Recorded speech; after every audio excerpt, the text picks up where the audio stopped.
wabarakatuh, salam sejahtera dan salam presisi. Sahabat Humas Polda Sulteng bertemu bersama saya kembali, Julius Efrain, dan di episode kali ini kita akan membahas tentang salah satu metode kesehatan yang kita sebut dengan hipnoterapi. Nah, ada dua fokus kita, bagaimanakah kemudian hipnoterapi ini bisa memberikan satu stimulan gitu, atau mungkin bisa menyembuhkan juga terhadap kecanduan perokok, ya, yang merokok ataupun juga insomnia. Bahkan juga mungkin kalau saya baca literasinya, ini bisa dipakai untuk narkoba ataupun juga menghilangkan stres dan segala macam gitu untuk hipnoterapinya. Nah, nanti kita akan elaborasi ini, dan tentunya sudah bersama dengan saya narasumber kita, ya, Kepala Rumah Sakit Bayangkara Palu, yaitu AKBP Dr. Imade Wijaya Putra, SPPD atau spesialis penyakit dalam. Salam presisi.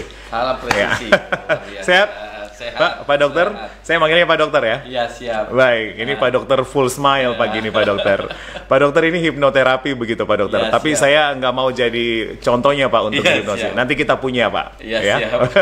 Baik, Pak Dokter, kita akan bahas ini ya secara dalam, seperti apakah kemudian metode hipnoterapi ini bisa menyembuhkan berbagai penyakit ya, walaupun memang judulnya adalah insomnia dan juga merokok. Tapi mungkin nanti bisa ada hal-hal lain yang kemudian apakah bisa dilakukan dengan hipnoterapi begitu. Tapi sebelum ke sana, saya akan kenal dulu nih secara dalam ya bersama Pak AKBP Dr. Imade Wijaya Putra, SPPD. Jadi Pak Dokter awal karir itu sebagai seorang dokter, kemudian bergabung di institusi Polri, begitu Pak Dokter? Iya, siap. Nah, seperti apa Pak Dokter? Nah, awal lulus itu tak lulus dokter umum ya. Ya. Itu dari 11 Maret Solo Oke. atau Surakarta. Itu tahun 99. Lalu bergabung dengan TNI Polri waktu itu. TNI Polri. Pendidikannya masih Ya, digabung. masih gabung. Nah, dapat pilihan di kepolisian. Nah, dinas pertama di Ambon, Oke. ya, di Ambon. Kemudian ketemu sama Bapak Kapolda ini. Nah, waktu itu menjadi Danset Brimob. Pak Irjen Paul Rudi Sufahriyadi. Ya, Oke. siap ketemu di situ. Kemudian dipindah ke Ternate. Habis itu masuk lagi ke Polda Sulawesi Utara, di Manado. Nah, selesai pendidikan spesialis di Manado, baru masuk Kota Palu. Nah, di Sulawesi Tengah ini. Jadi tahun berapa itu masuk di Palu bergabung? 2016 ya, sudah 8 tahun yang lalu mungkin. 2016, 8 Ya, tahun yang lalu. iya, Baik, dan setelah itu kalau saya tidak salah dengar, tadi kita sudah sempat ngobrol bahwa Pak Dokter pun juga langsung diberikan tugas kepercayaan sebagai kepala rumah sakit. Iya, siap. Jadi kalau sudah di total-total ini sudah hampir mau 8 bulan. Jadi karungkit ya. 8 tahun maksud saya. Baik. Siap. Ini saya udah hipnotis soalnya Pak Dokter. Jadi hampir 8 tahun begitu ya. Baik, sahabat Humas Polda Sulteng, kita juga live di akun Facebook Humas Polda Sulteng. Jadi ini bisa didengarkan langsung di akun Facebook sahabat Humas, maksud saya podcast Presisi Polda Sulteng begitu ya, akun Facebooknya. Baik, saya kembali ke Pak Dokter lagi. Pak Dokter, waktu awal penugasan di Ambon, Iya, itu dengan status sudah dokter dan polisi begitu Iya, Pak Dokter siap. ya. Ya, kenapa kemudian akhirnya jadi dokter dan bergabung di Polri? Itu gimana passion awalnya, keinginannya Pak? Ya, pertama itu pada waktu kita pertama itu kan melihat sisi dokter polisi itu banyak tantangan ya, banyak tantangan. Pada waktu itu kan memang lagi rusuh-rusuhnya Ambon. Ya. Nah, ada keinginan untuk ikut terjun di konflik itu supaya bagaimana konflik itu bisa kita selesaikan.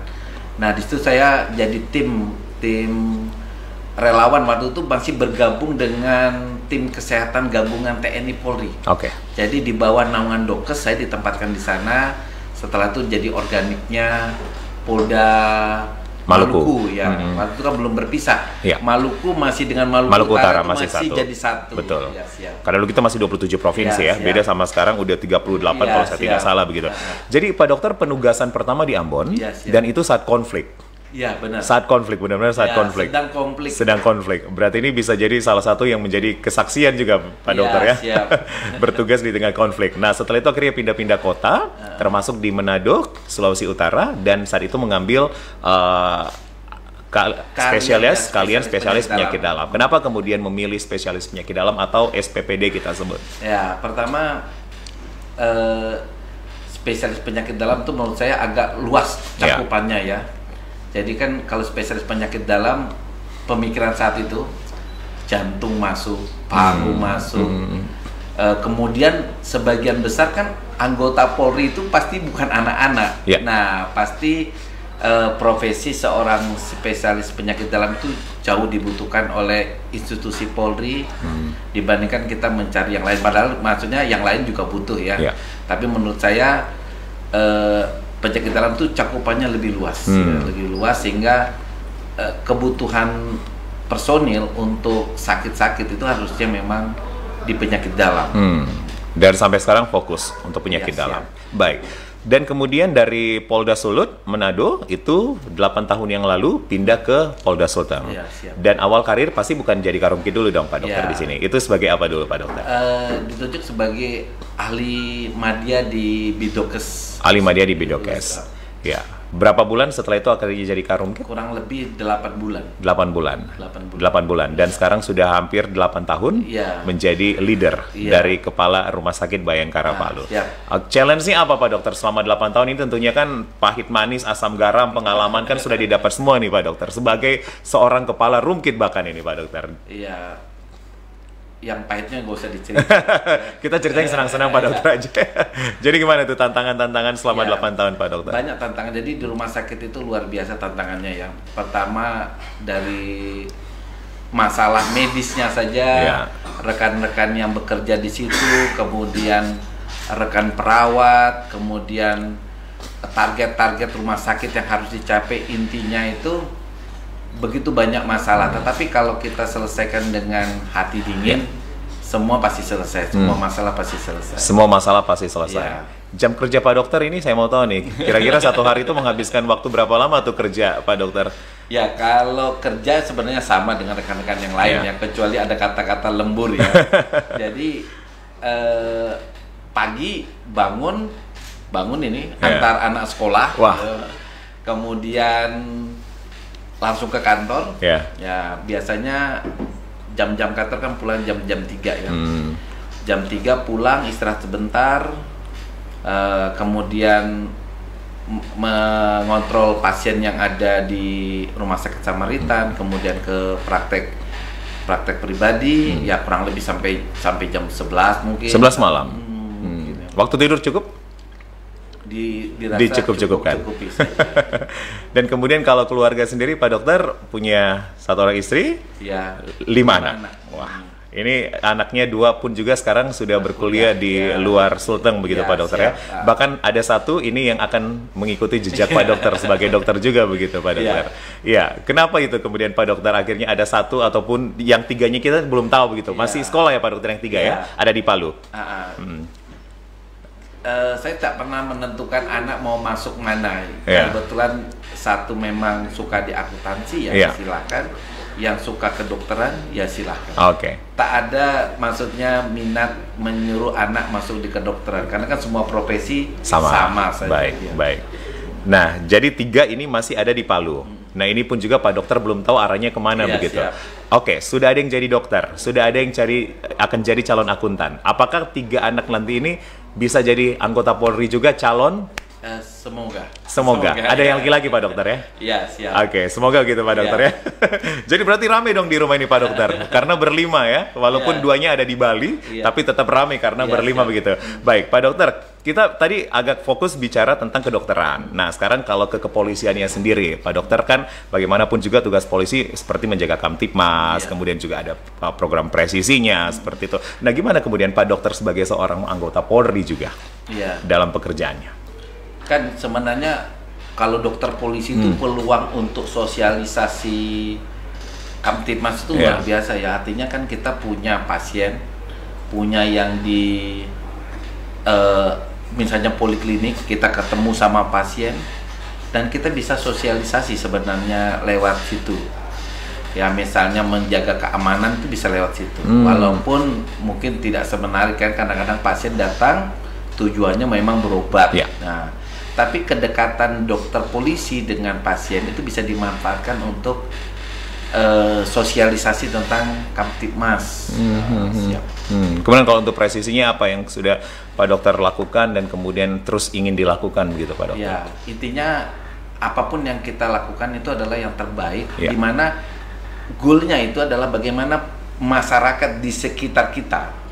Karena kan Rumah Sakit Bayangkara tidak hanya melayani anggota Polri dan keluarganya, tapi masyarakat umum. Jadi kalau kita punya citra yang baik, dokter polisi, perawat polisi, semua punya citra yang baik, pada dasarnya kepercayaan kepada rumah sakit polisi tidak secara langsung juga akan membawa kepercayaan terhadap Polri. Karena namanya Rumah Sakit Bayangkara, orang identikan Bayangkara dengan polisi. Jadi kalau kepercayaan terhadap dokter polisi pada akhirnya juga akan meningkatkan kepercayaan terhadap polisi secara umum. Nah, ini yang kadang-kala Pak Dokter diuji selalu adalah kepercayaan atau trust. Nah, Pak Dokter sebagai Karumkrit ini terus menjaga citra trust itu, citra kepercayaan itu, Pak Dokter. Apa sih sebenarnya kalau kita bicara esensi dari kepercayaan sebagai seorang dokpol begitu, dokter dan polisi, apalagi dengan tugas tanggung jawab Pak Dokter kepala Rumkit begitu. Gimana kemudian Pak Dokter melihat kepercayaan bisa dipercaya oleh warga? Sebenarnya kan kalau percaya sama warga dengan warga mempercayai juga nih Pak Dokter gitu kan. Sebenarnya kan misalnya gini, kalau kita mengobati seseorang, ini dokter contohkan diri sendiri ya. Misalnya pasiennya dari Morowali, jauh banget ya. Morowali kita berobat, kemudian kita berikan kepercayaan, apalagi kalau sampai sembuh tuh. Itu kepercayaan dia tuh luar biasa kita, dan akibatnya apa? Dia akan menular ke orang lain. Dia akan mengatakan dokter A ini bagus, dokter A bagus. Pada akhirnya dia akan menyebut Rumah Sakit Bayangkara bagus. Jadi kepercayaan itu tidak bisa kita buat, tapi kepercayaan itu muncul dari konsumen. Jadi pasiennya yang percaya otomatis akan mempercayakan kepada polisi karena kita bekerja di Rumah Sakit Bayangkara. Akhirnya nama rumah sakit yang embel-embelnya Bayangkara ini akan ikut terangkat. Siap. Dan itu biasanya outputnya juga dari rumah sakit bisa ke bawa nama Polda Sulteng sendiri, bahkan ke Polri Jaya juga begitu ya. Walaupun ini bukan juga pribadinya juga begitu. Pak Dokter pun juga masih sering menangani pasien. Artinya turun begitu Pak. Sampai begitu juga ya masih ya. Di Rumah Sakit Bayangkara dokter spesialis penyakit dalamnya ada 2 ya. Ada dokter yang perempuan, Dokter Masna, sama saya. Jadi kita baku ganti hari pelayanan di poliklinik maupun di rawat inapnya, khusus untuk yang penyakit dalam. Saya pikir Pak Dokter udah jadi Karumkit ini ngontrol aja gitu. Ternyata masih pun juga harus handle juga Pak Dokter ya. Nah biasanya itu kalau keluhan-keluhan penyakit dalam apa aja sih Pak Dokter? Nah tergantung musim ya sebenarnya ya. Tapi yang rutinitas itu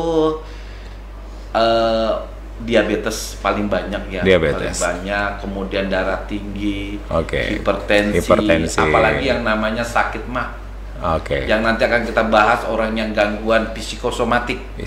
Ya, psikosomatik itu penyakit-penyakit yang diakibatkan oleh pikiran. Nah, penyakit yang misalnya sakit ulu hati, sesak napas, tertentu ya, tidak semua sesak napas. Kemudian pusing berputar, belakang leher, takut tidak bisa tidur. Kaki tangan dingin. Nah itu sebenarnya rata-rata gejala-gejala yang sering diderita oleh orang yang tanda petik pikiran. Pikiran misalnya cemas berlebihan, takut, depresi, fobia, depresi, insecure. Kalau anak muda sekarang bilangnya saya insecure gitu, nggak nyaman Pak Dokter. Itu bisa semua.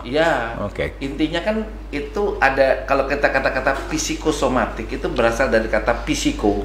Psiko itu pikiran. Somatik itu yang fisik yang saya sebut itu. Nah, sumbernya itu satu, yaitu pikiran. Sering sekali kan pasien berpikir, dok saya tidak berpikir loh dok, kok bisa punya sakit mana? Pengertian pikiran di sini itu bukan seperti yang sedang kita sedang mikir sesuatu. Kita nggak perlu mikir karena negara sudah ada yang mikirkan. Nah, yang dimaksud dengan pikiran di sini adalah pikiran bawah sadar yang nanti kita akan bahas. Itu nanti di segmen 2. Jadi sahabat-sahabat Polda Sulteng ditahan dulu. Kita belum masuk ke hipnoterapinya. Tapi ini bisa nanti arahnya ke sana semua Pak Dokter. Artinya pengobatan metode, kita bisa sebut pengobatan hipnoterapi ini? Bisa. Pengobatan metode atau apa yang kata paling pas sebenarnya? Sebenarnya kalau hipnoterapi itu tekniknya.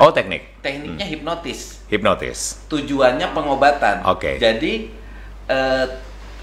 pengobatan tetapi menggunakan teknik khusus. Jadi kalau selama ini pengobatan dengan obat, dengan suntikan gitu ya, dengan bedah, ini dengan teknik hipnotis gitu. Oke, bahkan saya sebenarnya sudah pernah jalan-jalan ke room kit Pak Dokter di podcast edisi sebelumnya. Saya hiperbarik pada saat itu, ya kan, ketemu Pak Dokter Yudi. Ini memang agak beda juga sedikit ya, konsepnya begitu Pak Dokter ya. Oke, pokoknya nanti sahabat Humas Polda Sulteng, kita nanti akan sangat mengetahui dan akan sangat lebih dijelaskan oleh Pak Dokter Imade begitu, seperti apa kemudian teknik ataupun juga metode dari hipnoterapi begitu. Pak Dokter, keluarga bahagia. Ya, ini saya untuk closing segmen 1 nih Pak Dokter, karena di segmen 1 memang kita kenal Pak Dokter dulu begitu. Keluarga oke, bahagia ya, bahkan duanya sudah lagi ada di Bali untuk kuliah, satu calon dokter. Tidak dihipnotis semua ya Pak Dokter, keluarganya tidak dihipnotis ya. Sebenarnya gini, membangun keluarga itu memang dari awal itu kalau keluarga bahagia, saling percaya itu hasilnya luar biasa. Jadi ketika misalnya kita membangun suatu keluarga, anak-anak kita yang baru lahir, umur sampai 5 tahun, itu adalah masa emas dia menerima golden informasi. Age. Menerima informasi. Jika keluarga kita di 5 tahun pertama itu amburadul, anak menangkapnya sebagai sesuatu yang buruk. Dan itu akan terbawa memorinya ke pikiran bawah sadarnya sampai dia dewasa. Makanya kadang-kadang kalau kita bisa mendapatkan, kok anak saya sudah 17 tahun bodoh banget ya, nggak pernah pintar, nggak pernah apa, itu mungkin waktu kita kecil kita sering memarahi dia dengan memakai kata-kata bodoh. Kamu bodoh ya, sehingga rekan-rekan saya misalnya kalau harusnya kita polis bagaimanapun ketika kita berbicara kepada anak, gunakan kata-kata positif. Ya, gunakan kata positif. Jika anak tidak bisa menangkap suatu pelajaran, jangan katakan bodoh, karena bodoh itu apalagi diulang ya. Bapaknya bilang bodoh, mamanya bilang bodoh. Jadi double ini. Gurunya bilang bodoh. Pengulangan kata-kata itu akan tertanam di pikiran bawah sadar. Ketika orangnya sudah dewasa, mau pintar pun susah karena pikirannya sudah menilai dirinya bodoh. Begitu juga seorang anak rendah diri itu karena 5 tahun terakhir. Jadi intinya kita harus berikan nilai positif di 1-5 tahun itu. 1-5 tahun. Supaya apa yang dia tangkap itu sebagai sumber kebenaran. Jadi kalau anak nerima kata-kata itu ditanam di pikiran bawah sadarnya dan dianggap kebenaran. Ya, makanya kita kadang-kadang kalau kita mau lihat anak-anak kita sukses, kita harus berupaya terbaik, termasuk kata-kata kita kepada anak-anak kita di sana. Baik, ini satu testimoni, satu quote dari Pak Dokter begitu ya, Kepala Rumah Sakit Bayangkara Parut, tentang bagaimana membangun fondasi yang bahagia, karena sudah menjadi contoh saya di depan begitu. Pak Dokter dengan keberadaan keluarganya pun juga saat ini bisa dikatakan semuanya berjalan dengan baik, Pak Dokter ya, walaupun memang pasti ada riak-riak. Itu normal begitu Pak Dokter. Baik, nanti di segmen 2, segmen 3, sahabat Humas Polda Sulteng, kita akan fokus apa yang kemudian akan kita pelajari bersama atau cermati bersama dari hipnoterapi untuk 2 hal, bisa mengobati atau menyembuhkan insomnia dan juga berhenti merokok. Saya akan segera kembali untuk segmen selanjutnya. Tetap bersama kami di podcast Presisi Polda Sulteng. Sahabat Humas Polda Sulteng, dan kali ini kita sudah akan mengerucut begitu ya, dan siap-siap ini apakah dihipnotis atau tidak ya, karena ini topiknya memang menarik begitu ya. Biasa kan kita bicara tentang metode kesehatan lain yang kita sudah tahu dengan pengobatan ataupun juga menggunakan obat ataupun juga alat-alat lain begitu, atau kita bicaranya secara serius. Nah, kali ini serius tapi memang diwarnai dengan santai, karena kita ingin tahu bagaimana kemudian hipnotis itu bisa menjadi salah satu metode atau kita sebut dengan hipnoterapi sebenarnya tempatnya. Nah, Pak Dokter, hipnoterapi ya, ini kalau baca itu bisa kita langsung gambarkan hipnotis.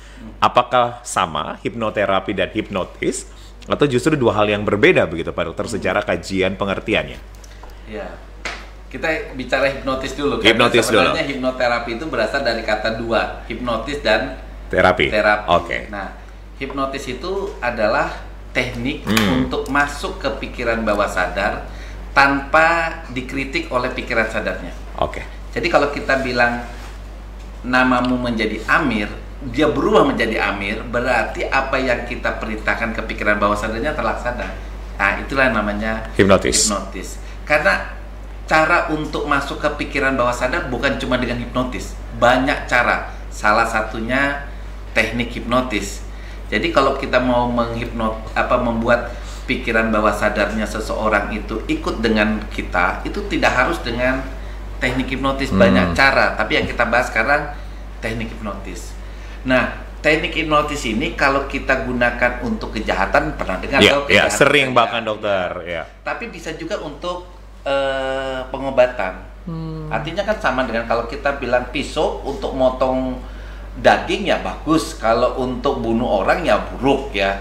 Sama dengan hipnotis. Hipnotis bisa digunakan untuk kejahatan kalau memang niatnya untuk jahat, tapi kalau niatnya untuk baik bisa digunakan untuk banyak sekali pengobatan. Ya. Jadi rekan-rekan yang kalau mendengar kata-kata hipnoterapi harusnya tidak takut ya. Tidak takut karena tujuannya untuk terapi. Lalu kalau dengar kata hipnotis takut, tidak perlu takut karena tidak ada hipnotis yang kita lakukan tanpa persetujuan pasien. Ya. Jadi kalau misalnya si A tidak mau dihipnotis, tidak akan bisa dihipnotis. Jadi harus persetujuan si klien. Nah, kalau yang terjadi di tingkat kejahatan itu juga sebenarnya tidak langsung. Tidak langsung. Ya, karena nanti, tidak ada persetujuan. Ya, nanti kita bicarakan kenapa orang bisa melakukan kejahatan dengan hipnotis ya. Sebenarnya ada tekniknya bagaimana kita menghindari kejahatan hipnotis itu. Baik, tapi Pak Dokter, hipnoterapi secara ilmu kedokteran ini memang sudah diizinkan. Ya, siap. Jadi hipnoterapi itu teknik ya, teknik di mana biasanya dimasuk ke dalam ilmu psikologi. Jadi kalau rekan-rekan yang masuk mungkin di fakultas psikologi pasti tahu ya, atau kalau di kedokteran itu kedokteran jiwa itu pasti dipelajari tentang hipnoterapi ini. Jadi udah legal ini Pak Dokter. Artinya tapi walaupun memang harus mendapatkan persetujuan pasien. Iya. Ya, jadi Pak Dokter waktu awal misalnya akan melakukan metode hipnoterapi, tanya dulu nih ke pasiennya, apakah mau menggunakan hipnoterapi dengan cara dihipnotis secara sederhana. Itu pasti begitu dong awalnya. Iya. Ada yang kita pakai izin, ada juga yang tidak perlu izin. Karena hipnoterapi itu kan kita tidak memberikan obat. Tidak memberikan suntikan. Kita pun kalau nonton film, misalnya Mas Julius, pernah nggak nonton film yang sedih banget? Dan kemudian menangis? Pernah. Kan sudah terhipnotis sebenarnya. Tanpa disadari sudah terhipnotis. Alam bawah sadarnya kerja ya? Karena pada saat itu pikiran sadarnya Mas Julius tahu itu film. Di depan tuh ada sutradara. Ada semua. Nggak perlu kita menangis kalau pikiran sadar kita lebih dominan. Tapi kalau pikiran bawah sadar kita dominan, kita ikut menangis. Ya toh? Nah, itu saja kita berarti. Jadi ketika dokter memberikan pengobatan, ini ada dokter, misalnya Pak Yulis, lalu dokter kasih obat yang sebenarnya mirip placebo ya. Ini. Pak Julius, ini kalau minum obat ini sembuh nih. Yakin ini sembuh. Nah, karena Pak Julius ini yakin dengan dokternya, ketika minum sembuh. Nah, sebenarnya Pak udah terhipnotis. Betul. Jadi kalau kita bicara itu tak perlu izin. Tapi kalau kita menggunakan teknik hipnotis kita harus izin karena nanti rada-rada aneh, kaget pasiennya nanti toh. Nah, nanti kita peragakan kaget karena gini. Untuk mengubah penyakit-penyakit tertentu, misalnya ya kita lari. Seorang yang gangguan tidur. Insomnia. Ya, insomnia. Kita lari langsung ke insomnia. Nah, saya akan mengambil contoh pasien yang 1 minggu yang lalu. Dia dari SMP, tidurnya itu jam 3 malam dan selalu bangun jam 6. Dan dia tidak bisa tidur di luar jam itu. Jadi waktu tidur hanya 3 jam ya? 3 jam. Dan itu habit. Kebiasaan. Ya, kebiasaan. Dari SMP? Dari SMP. Nah, sebelumnya kita akan menggambarkan dulu gini. Kalau kita lihat gunung es, puncak gunung es itu disebut dengan pikiran sadar. Pikiran sadar itu kita menganalisa, kemudian menghitung, itu pikiran sadar. Dan pikiran bawah sadar itu meliputi memori. Betul. Jadi Mas Julius mungkin bisa tahu kejadian SMP misalnya atau 10 tahun yang lalu. Gurunya pakai baju apa, temannya siapa namanya, mungkin kalau sekarang ditanya lupa. Tapi dengan ciri-ciri tadi, hipnotis dalam keadaan terhipnotis itu semua bisa dibongkar. Gurunya pakai baju apa, teman sebelah kirinya apa, karena memorinya itu di pikiran bawah sadar, memorinya luar biasa. Jadi boleh katakan apa yang terjadi di diri kita sehari-hari itu ditentukan oleh pikiran sadar cuma 10%.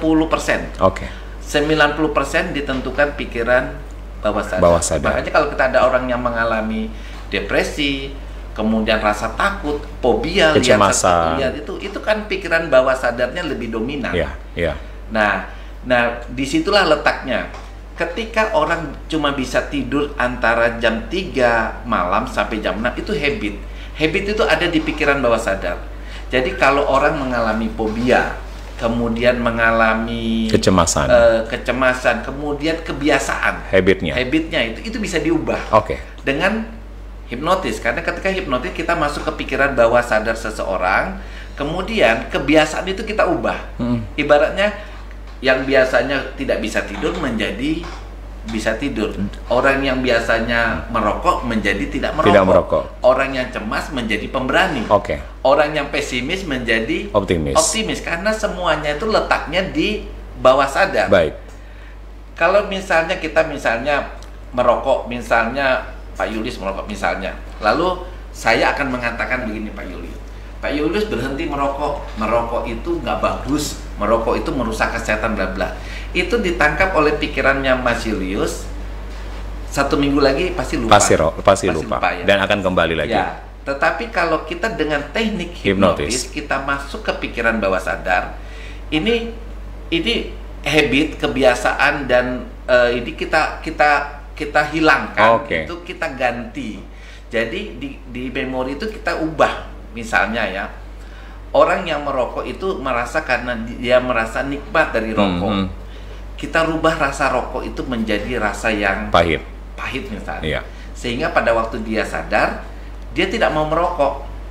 Nah, karena dia bayangan mindsetnya itu merokok itu rasanya nggak enak. Tapi kalau tahu temannya nawari merokok dan ternyata rokok itu enak, kembali lagi dia merokok. Nah, kadang-kadang teknik berhenti merokok dengan cara itu agak tidak bertahan lama juga. Nah, tetapi kalau kita membawa seorang pasien dengan mengalami pengalaman di bawah sadarnya, kita bawa dia misalnya di bawah sadarnya itu masuk ke suatu rumah sakit, di ruangan ICU di mana pasiennya itu mengalami kanker paru, kemudian batuk darah, apa-apa yang diakibatkan karena rokok. Nah, pengalaman melihat orang akibat rokok itu akan tertanam di pikiran bawah sadar. Ketika dia tersadar lagi dengan keadaan, dia akan takut merokok bukan karena rasa rokoknya yang jadi pahit, tapi karena dia tidak mau menderita seperti temannya. Nah, itu kalau kita melakukan itu lebih permanen, Mas Julius, daripada kita mengubah rasa rokok. Karena teknik untuk membuat orang berhenti merokok itu banyak. Nah, begitu juga dengan kalau insomnia, bagaimana dok? Insomnia kalau habit kita bisa ubah juga, tapi kalau misalnya karena beban pikiran yang banyak, bisa kembali lagi ke habitnya.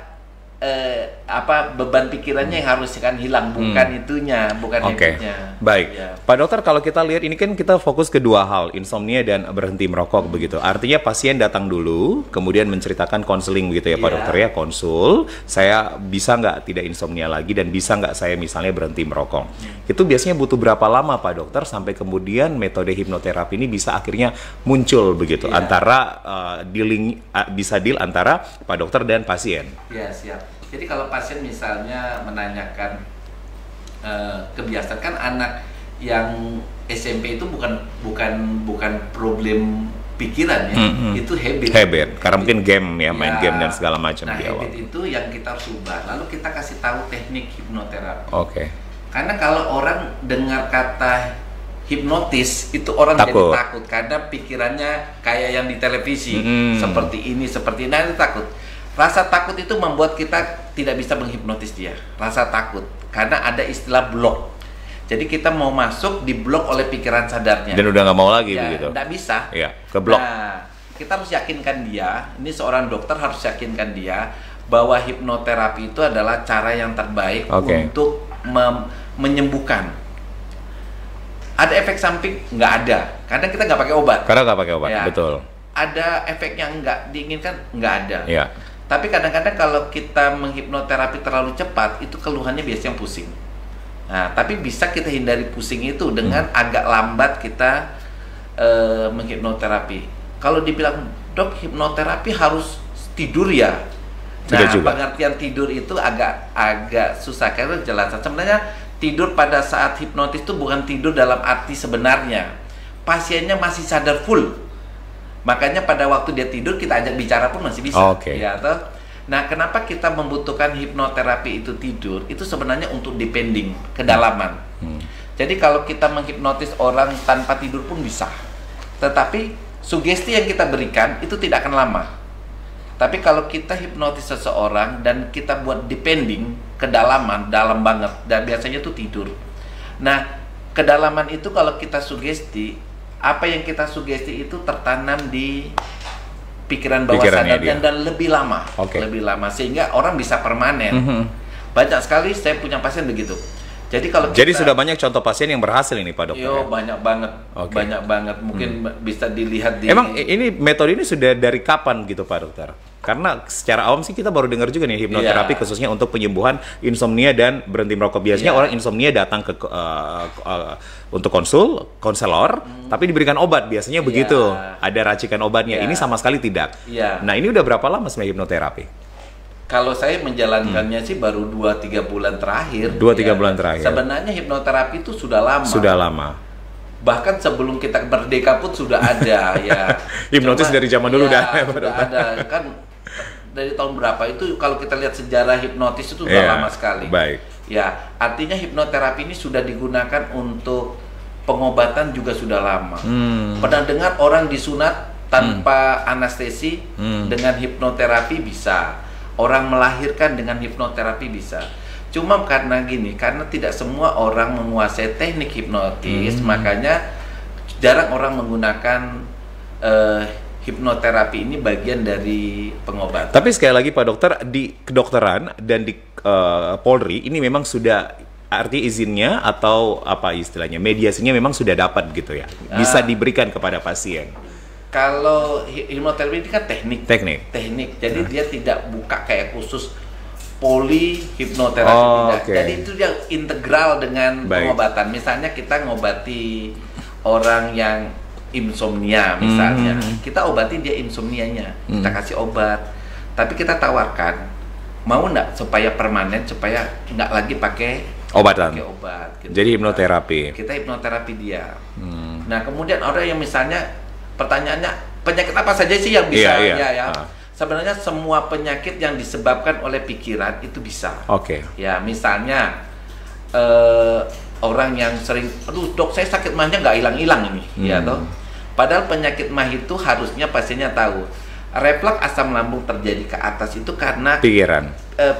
Katup lambungnya itu terbuka. Itu karena pikiran salah satu. Karena kecemasan, karena panik, karena nggak bisa tidur, karena depresi, ya itu yang terjadi di pikirannya. Mengapa asam lambungnya nggak sembuh-sembuh? Kenapa pusingnya nggak sembuh-sembuh? Kenapa sakit kepalanya nggak sembuh-sembuh? Nah, kalau kita ngobati sumbernya, otomatis hilirnya itu bisa sembuh juga, hilirnya bisa sembuh. Karena kalau kita cuma ngobati apa yang menjadi keluhan, misalnya pusing, kasih obat pusing, hilang hari ini, hulunya, hilirnya nggak bisa sembuh. Baik. Benar. Nah, biasanya berapa lama gitu Pak Dokter untuk insomnia ataupun juga ingin berhenti merokok dilakukan metode atau teknik hipnoterapi ini? Ada yang kita lakukan 1 kali, ada juga yang sampai 4 kali, tapi kita nggak pernah melakukan lebih dari 4 kali.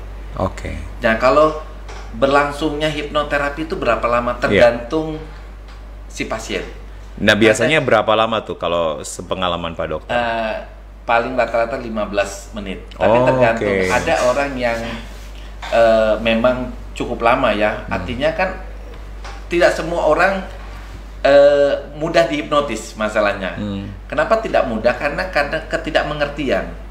Misalnya takut. Nah, itu takut kan kita harus edukasi si pasien.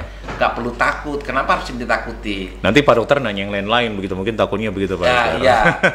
Itu yang bedakan. Jadi harus bedakan hipnotis pertunjukan dengan hipnoterapi. Nah, yang dihilangkan itu bukan nama pacar, nama suami atau apa tidak. Yang dihilangkan itu keluhannya dia. Kalau dia sakit mahnya yang hilang, nyerinya yang yang hilang. Pada dasarnya hipnoterapi itu kita dibatasi oleh apa tujuan pengobatan, ya kan? Jadi yang dihilangkan keluhannya, nggak ada yang dihilangkan dompetnya, ya nggak ada. Kalau yang dihilangkan dompetnya itu yang pertunjukan-pertunjukan, misalnya kita ambil dompetnya dia tidak sadar, baru pas sadar kita tanya. Ya. Soalnya saya awalnya kan datang nih, ya Pak Dokter tadi ditawarin mau nggak, saya udah takut. Nah itu memang nggak bisa sama sekali gitu Pak Dokter ya. Karena akan diblok Pak. Jadi akan diblok saraf saya akan ngeblok pikiran saya. Pas kita menghipnoterapi itu kita tidak akan bisa masuk karena kita dianggap orang asing Pak. Ya sama dengan gini di dunia nyata, Bapak punya mobil, Bapak kunci, lalu ada orang asing datang, Mas Julius minta kuncinya dong, kira-kira kasih tidak? Enggak lah. Enggak kasih. Nah, karena kita dianggap asing, bahaya ini orang ini. Nah, tapi ketika kita sudah akrab dengan Mas Julius, sudah tahu tujuan ngasih gitu, pasti ngasih, karena apa? Tujuannya baik kok ini. Nah, begitu juga dengan ketika kita masuk ke pikiran bawah sadar, kita anggap itu pikiran bawah sadar itu artinya diizinkan oleh Pak Julius secara batin tidak. Kalau diizinkan maka kita bisa masuk. Baik, nanti kita coba di segmen 3 ya. Segmen terakhir begitu. Kita ada yang bisa jadi contoh nanti begitu. Baik, Pak Dokter tadi sudah disampaikan bahwa metode ini atau teknik ini tidak dilakukan lebih dari 5 kali. Ini pengalamannya begitu. Ya kan, tidak lebih dari 5 kali. Bahkan ada yang 1 kali pun itu juga sudah berhasil. Nah, untuk insomnia dan berhenti merokok pun juga bisa 1 kali. Apalagi kalau kita bicara berhenti merokok, ini kan sebenarnya addicted, kecanduan. Orang itu susah sekali berhenti merokok. Ini 1 kali hipnoterapi bisa Pak Dokter? Bisa, tergantung kita bagaimana tekniknya. Nah, kita harus lagi nih. Merokok itu orang kalau ditanya kenapa merokok, pertama enak. Lifestyle enak, gaya hidup. Iya, gaya hidup. Nah, pengertian kalau dibilang gaya hidup itu semuanya tertanam di pikiran bawah sadar. Dia merokok karena ingin prestis. Dia merokok karena enak rasanya. Nah, dengan mengubah pikiran bawah sadar itu akan permanen. Ya, akan permanen. Apa tujuannya? Kalau kita misalnya mengubah rasa rokok, biasanya nggak lama, karena kita pernah coba merubah rasa rokok menjadi pahit. Orang nggak mau merokok, saat itu nggak mau merokok. Ketika dia ketemu teman, ditawari rokok, mungkin dia mikir-mikir, dia coba lu 1 kali lagi merokok. Ternyata rokok tidak seperti yang dia pikirkan, tidak sepahit yang dia pikirkan, dia akan jadi kembali lagi merokok. Tetapi kalau kita rasa rokok tidak usah kita ubah, kita bawa dia ke pikiran bawah sadar di mana dia pernah ketemu teman atau dia mengalami gitu, tapi di pikiran bawah sadar dia lihat temannya batuk darah gitu ya, kemudian kurus kering, sesak napas pakai oksigen karena rokok. Nah, lalu pengalaman itu kita tanamkan di pikiran bawah sadarnya, tertanam toh.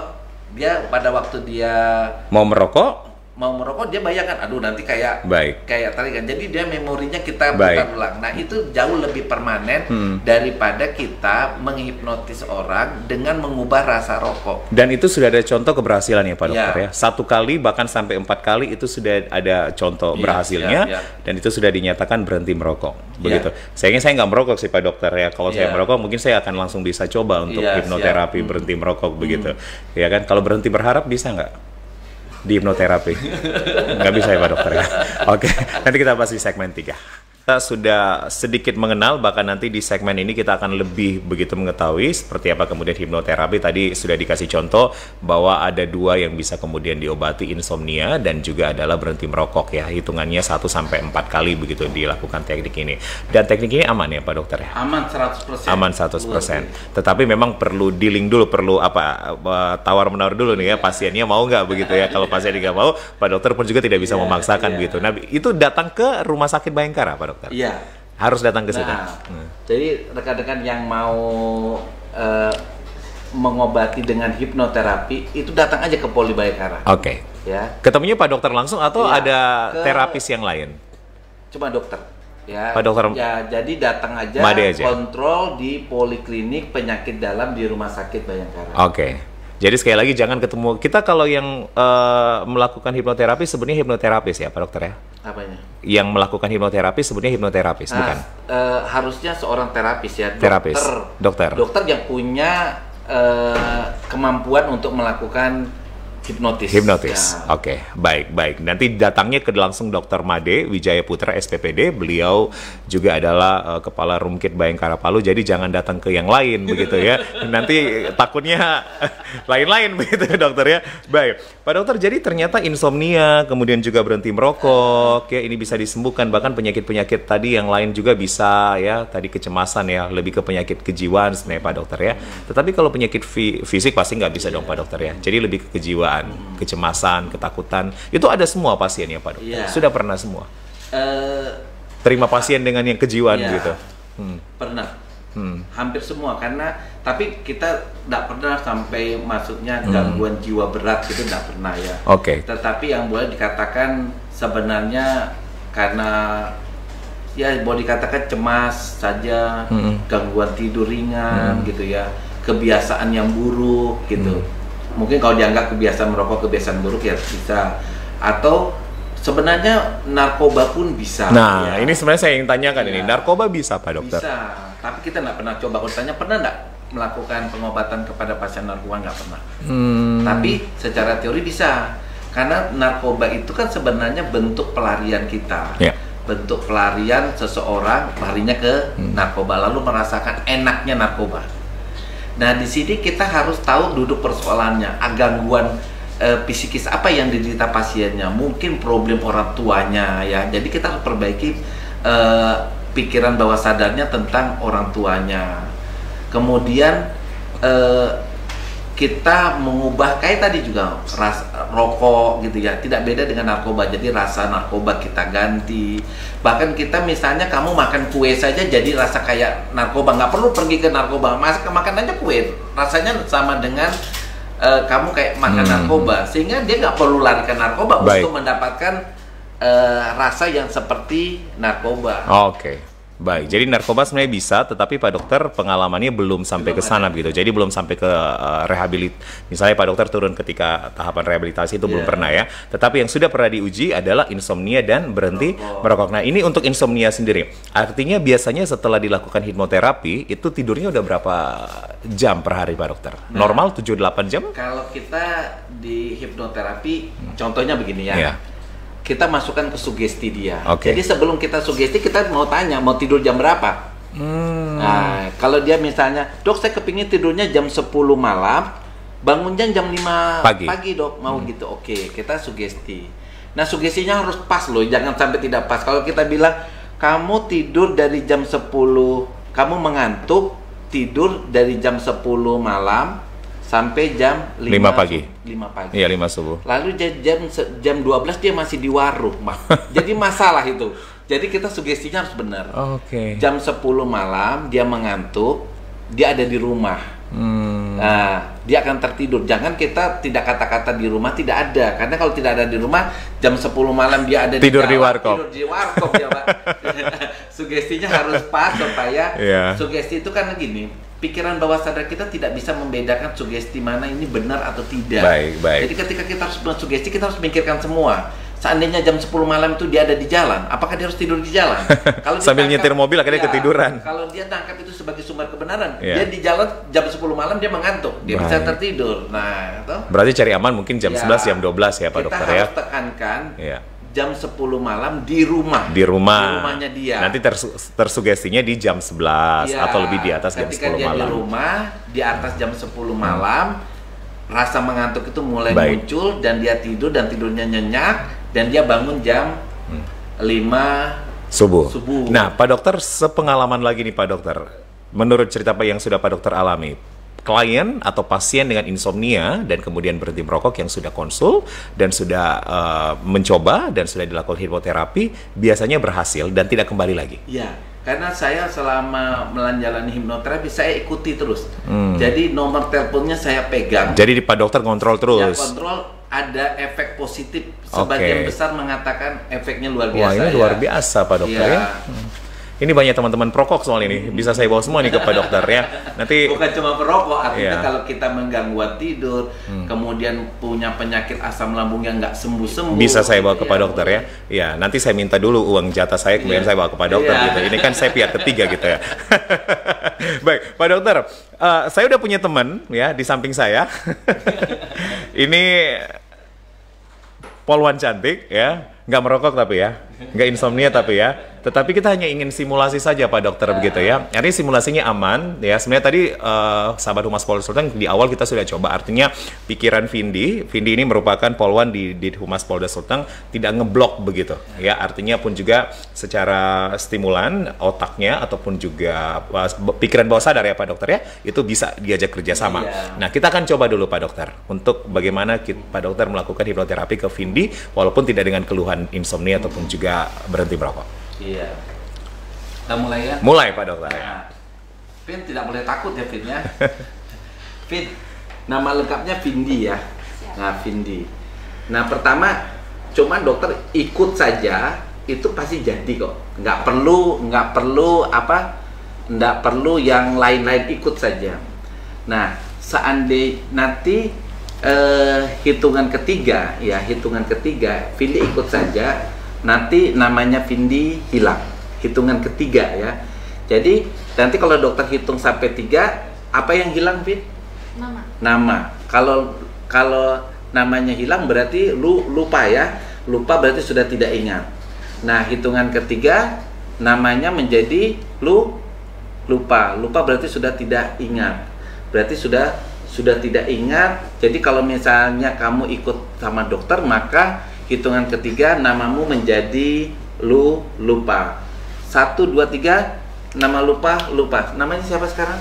Pasti lupa. Siapa namanya? Tidak ingat.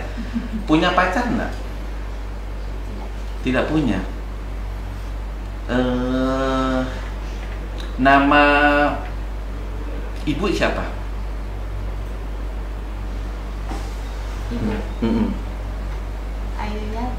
Ayu Yani, nama ibu ya. Coba kamu tutup mata. Sekarang nama ibumu dokter ambil dari pikiranmu, dokter kantungi. Jadi sekarang nama ibu dan bapakmu pun lupa dari pikiranmu. Jadi buka mata sekarang. Nama ibu siapa? Lupa kan? Nah sekarang namamu dokter taruh di kue cepon ini. Ya, jadi dokter taruh di sini. Coba makan, pasti ingat lagi. Makan yang ini. Nah, itu kamu makan. Itu ada namamu di situ.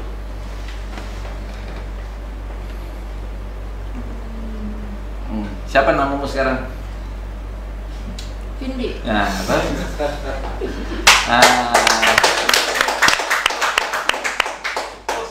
Iya. Enggak. Nah, sekarang saya nggak mau supaya kita nanti normal lagi, tutup mata. Oh, harus dikembalikan normal dulu Pak Dokter. Iya, jangan sampai terbawa sampai kita pergi. Lupa terus apa dia?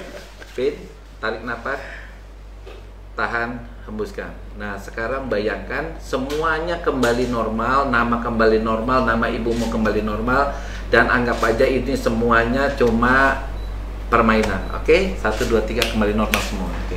Terima kasih Vindi, kita tepuk tangan lagi. Ya, thank you Vin ya. Udah kembali normal ya. Kembali ingat ya. Nama siapa Vin? Nama siapa? Vindi. Nama ibu? Nah, tadi yang dimakan kue. Oke, thank you Vin. Oke, Pak Dokter. Jadi, ya, thank you Vin ya. Silakan kembali. Itu teknik-tekniknya seperti itu ya, Pak Dokter ya. Karena gini, itu kan teknik yang kita tidak ulang dengan yang pertama, toh. Kalau pertama kan tutup mata, bayangkan lem gitu ya. Itu teknik kedua. Intinya gini. Hipnoterapi itu pertama tidak usah takut dulu. Yang kedua, dia ikut saja. Kalau dia ikut saja, kita ulang-ulang ikutnya. Itu sebenarnya persetujuan. Kita kan minta persetujuan. Betul, ada dealing tadi ya. Dealnya dulu. Ketika kita bilang 1, 2, 3 namamu lupa, kita sebenarnya minta persetujuan. Ketika kita tanya yang lupa apa ya, Fit? Nama. Berarti dia setuju. Dalam pikiran bawah sadarnya dia setuju namanya kita. Nah, kalau dia bilang, dok, nggak mau gitu, kita nggak bisa. Kita minta persetujuan. Nanti persetujuan secara tidak langsung sebenarnya. yang hilang nama. Pengulangan itu cukup mengatakan bahwa dia sudah setuju. Jadi pasti masuk. Dan itu biasanya terapinya 15 menit ya kalau tidak salah Pak Dokter. Kalau tidak salah di awal tadi Pak Dokter mengatakan itu. Jadi untuk yang misalnya mau insomnia atau addicted ke rokok itu 15 menit biasanya. Oke, di ruangan yang benar-benar terjamin kerahasiaannya, kenyamanannya berdua sama Pak Dokter ya. Oke. Sebenarnya kalau pasiennya merasa takut dia didampingi suami. Oh ya, jadi bisa didampingi sebenarnya. Boleh. Ibu bapaknya dampingi boleh. Yang penting itu bukan orang yang problem dengan dia saat mendampingi. Misalnya pasien datang istrinya pasien. Baru kita hipnotis, baru kita perasaan apa yang buat dia sedih gitu. Nah kalau sumbernya dari suaminya tidak akan ngomong dia Pak.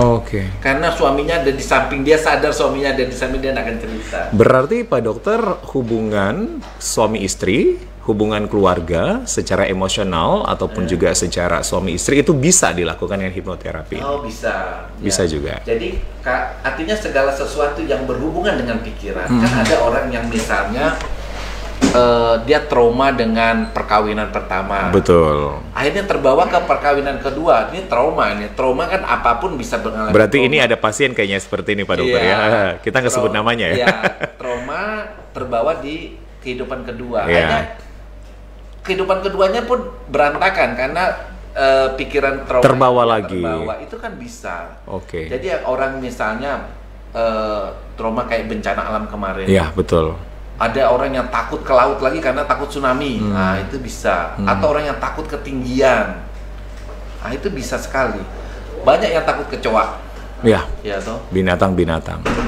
Ada juga orang putus dengan laki-laki 4 kali. Habis itu dia memutuskan semua laki-laki sama saja. Akhirnya dia trauma dengan laki-laki. Nah, itu bisa. Jadi sebenarnya berbagai trauma, berbagai kecemasan, ketakutan, ini bisa dilakukan dengan hipnoterapi.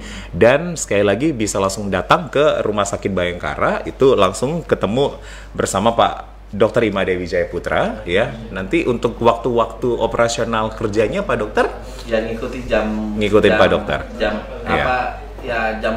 kerja lah. Jam kerja, Tetapi sekarang pertanyaannya Pak Dokter kan kepala room care nih, ketemunya susah nggak nih Pak Dokter sekarang nih? Siapa tahu tiba-tiba dinas sana, dinas ini itu Pak Dokter. Nah. Jam di Bayangkara saya itu hari Senin, Rabu dan Jumat. Senin, Rabu, Jumat. Itu lebih amannya ketemunya di Senin, Rabu, Jumat. Ya karena memang jam perawatan pasien saya itu hari-hari itu. Pak Dokter, apakah saya nggak tahu nih, tapi kalau memang Pak Dokter nggak bisa jawab, it's okay begitu. Untuk biayanya sendiri itu gimana Pak Dokter? Nah, kalau kita selama ini ngikuti, misalnya ya, kalau dia dirawat inap dengan keluhan khusus gitu, dia baik pakai BPJS mau pakai apa, kita tidak memungut biaya tambahan. Kalau dia memakai BPJS misalnya atau asuransi tidak. Ketika pasiennya misalnya dirawat jalan dia pakai BPJS, saya juga tidak memungut biaya tambahan. Jadi saya tanya dulu keluhannya, apakah memang keluhannya itu bisa diobati dengan hipnoterapi. Kalau saya bisa ya saya obati tanpa maksudnya ada biaya tambahan. Tapi kalau ada yang misalnya memang datang sengaja untuk hipnoterapi, itu baru ada biaya administrasinya mungkin begitu Pak Dokter ya? Biaya administrasinya tidak beda dengan biaya pengobatan yang lain. Jadi secara biaya terjangkau, ya, secara keamanan terjangkau, dan efeknya juga tidak ada, dampaknya juga tidak ada. Jadi hanya tinggal duduk, ya, saling percaya Pak Dokter, kemudian persetujuannya, dealnya ini bisa dilakukan hipnoterapi. Jadi waktunya memang 15 menit atau bahkan ada biasanya lebih lama Pak Dokter? Tergantung juga. Kan hipnoterapi itu tergantung. Kalau kayak tadi itu mudah. Mudah hipnoterapi, kita nggak butuh waktu lama. Karena tapi ada yang CVD maksudnya. Ada orang yang karakternya susah. Kita pakai teknik apapun nggak bisa masuk. Nah, itu ada agak lama, tapi semua pada dasarnya semua orang bisa di hipnoterapi, tapi harus bahasanya sama dengan dokter. Bahasanya sama, mengerti dia. Kalau dokter cuma bisa bahasa Indonesia, berarti pasiennya itu familiar dengan bahasa Indonesia. Jangan orang yang di rumah bahasa daerah, di luar bahasa daerah, bahasa Indonesianya pakai penerjemah, itu nggak bisa. Tapi Pak Dokter Made gitu menjamin berapa lama nih Pak Dokter? Artinya ini bisa long term, bisa jangka waktu panjang sehingga dia tidak kembali ke habitnya? Itu nggak ada jaminan sebenarnya Pak Dokter? Nggak ada jaminan. Tergantung kita memberikan sugesti kedalaman. Jadi kalau kita misalnya orang yang takut kecoa gitu ya, takut kecoa itu kan di pikiran bawah sadarnya takut kecoa. Jadi di hipnoterapi itu kita gambarkan kecoa itu tidak seserem yang dia bayangkan. Itu pasti permanen. Tapi kalau rokok agak susahnya karena ketika dia hari ini kita hipnotis benci sama rokok karena rasa rokoknya pahit, minggu depan dia ketemu dengan temennya, pergaulannya lagi, ya, dikasih rokok lagi, dia merasakan bahwa rokoknya nikmat, tidak seperti yang dia gambarkan secara pikiran, dia pasti kembali. Jadi kedalaman itu tergantung dia punya komitmen. Pak dokter, kejahatan yang terakhir mungkin. Nah, kejahatan itu kan bisa dihindari ya dengan maksudnya ketika ada hipnotis kemudian kita menghindari itu gimana kemudian, Pak? Nah, kejahatan dengan menggunakan teknik hipnotis ya. Biasanya tuh si penjahat tidak tiba-tiba pukul pundak langsung orang itu tertidur begitu, tidak. Biasanya dia so akrab. Jadi kalau kita misalnya Mas Julius, selamat pagi. Oh iya, Pak Julius kenal saya tidak gitu. Misalnya, tak tahu nih Mas, saya tidak kenal. Ya udah, saya dulu waktu kecil begini. Ketemu teman kecil. Akhirnya Pak Julius terajak.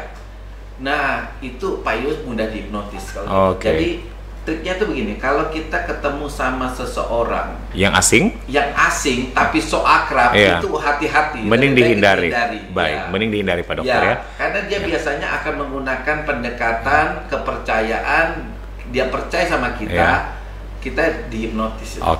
Baik. Melupakan mantan bisa juga datang ke Pak dokter. Itu banyak. Ini banyak yang nonton viewersnya ini anak muda nih Pak dokter. Ya, lupakan mantan, lupakan soal utang, susah move on, cicilan. Susah move on ya Pak dokter ya. Lupakan yang cicilan Pak dokter bisa datang nggak? Paling tidak 1 bulan aja begitu di hipnoterapinya. Kita hipnoterapi, tukang cicilnya tetap datang. Nanti kayaknya kita akan bahas debt collector deh teman-teman ya. Iya, nanti ditunggu tanggal mainnya begitu ya, sahabat Humas Polda Sulteng ya. Ini ada kaitannya ini. Pak dokter kayaknya datangkan lagi begitu. Jadi kolaborasi. Bentrok jadinya ya. Oke Pak dokter, yang terakhir. Pak dokter, hipnoterapi sekali lagi aman ya? Aman. Dan Pak dokter pun juga menjamin ini ya. Tidak pakai obat. Yang pernah kita dapatkan cuma efek pusing. Nah, pusing itu terjadi ketika kita hipnoterapi buru-buru kasih bangun. Jadi kalau kita supaya dia tidak pusing, kita membangunkan dia itu pelan-pelan. Bahkan kita tidak usah bangunkan kalau dia merasa menikmati. Misalnya hitungan 1 sampai 10, kamu akan merasa tambah lama, tambah enak. Ketika dia masih merasa mau tetap tidur, ya biarkan saja. Nah, karena kalau kita tiba-tiba bangunkan dia pasti pusing. Baik. Ini pokoknya langsung datang saja ke Pak Dr. Imade Wijaya Putra SPPD, Kepala Rumkin Bayangkara Palu. Nanti bisa ada persetujuan dulu di awal ya, sehingga kemudian ini bisa berjalan dengan baik. Terima kasih Pak Dokter atas pencerahannya. Sukses selalu Pak Dokter untuk karir ya, dan juga tentunya bisa mengayomi kami sebagai masyarakat, dan juga tentunya program-program Pak Dokter sebagai Karumkit dan juga program Polri khususnya di Polda Sulteng bisa berjalan dengan baik. Kita salaman dulu Pak Dokter. Tapi saya nggak dihipnotis dengan salamanin Pak Dokter. Saya mau makan kue soalnya ya. Baik, ya sahabat Humas Polda Sulteng, ini luar biasa topik kita ya. Sekali lagi nanti bisa disaksikan secara terus-menerus ini di YouTube atau di platform media lainnya, bagaimana kemudian hipnoterapi ini bisa menyembuhkan berbagai keluhan, berbagai penyakit, terutama kita sudah bicara tentang insomnia dan juga berhenti merokok tadi. Nanti kita ketemu lagi dengan topik-topik menarik. Saya Julius Efrain pamit. Wassalamualaikum warahmatullahi wabarakatuh. Salam sejahtera dan salam presisi. Kita salam presisi.